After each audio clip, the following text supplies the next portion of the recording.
সাবানের দিকটা রুক্ষ লাগে, কারণ সাবান ত্বকে রুক্ষ করে দেয়। ডাবের দিকটা নরম ও কোমল, কারণ ডাব সাবানের থেকে আলাদা। এর 1/4 ময়েশ্চারাইজিং ক্রিম দেয় নরম, কোমল ও উজ্জ্বল ত্বক। তফাৎটা বুঝতে আজই ডাব ব্যবহার করুন।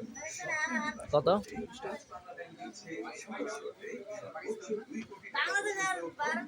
আজই আপনার নিকটস্থ ডাচ বাংলা ব্যাংকের শাখা, উপশাখা ও মাস্টার কি কি কলা রুটি চা কি 20 টাকা আপনি দিয়ে গেছেন আমারে?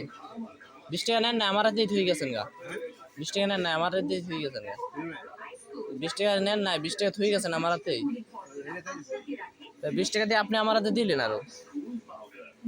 আমি তো বলছি 20 টাকা পাম হইলে দিয়েছেন 20 টাকা।